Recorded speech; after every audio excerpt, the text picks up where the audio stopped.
And for more on this, we can speak to David Riedman. He's the founder of the K-12 school online shooting database, which contains information about school shootings in the US since 1966. And he joins us now from Orlando in Florida. Thanks so much for your time, David. Can we start with the frequency of school shootings in the last decades? I mean, has it been a steady increase since the 1960s? Yeah, looking at more than 2,400 incidents back to 1966, what has really changed in the last 5 years is the number of incidents that are occurring, and not only their frequency, but when there are planned attacks at schools, they're becoming more deadly.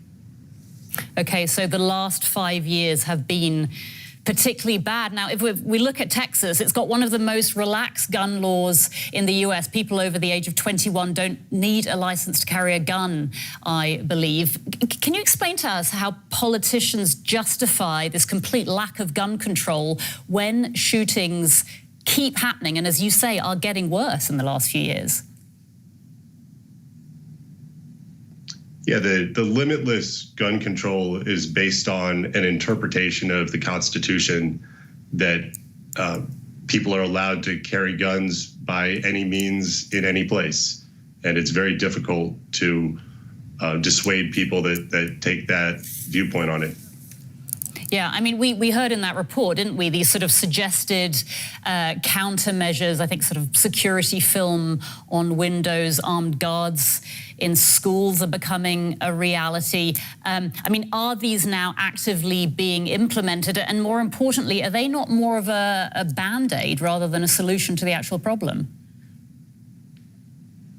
Yeah, they really are a Band-Aid, and in many cases, they may not be successful at all in preventing an attack or saving lives, because one trend over the last 10 years is that more and more shootings are occurring outside of the school building. So most shooters are current or former students who are familiar with the school. They understand the security procedures. They understand the different time periods when people are going to be moving in and out of the schools, in and out of classrooms. And that means that that person is going to be able to target the most vulnerable time and place at the school. So adding a fortified entryway, adding glass windows or ballistic windows, that's ineffective if the person either knows how to get into the building or knows how to target students when they're outside of those defenses. We heard, again, in the report, students saying that these kind of measures just make the schools feel scary and uncomfortable places, and yet we know that gun regulations are genuinely unpopular in the US, especially in Republican states.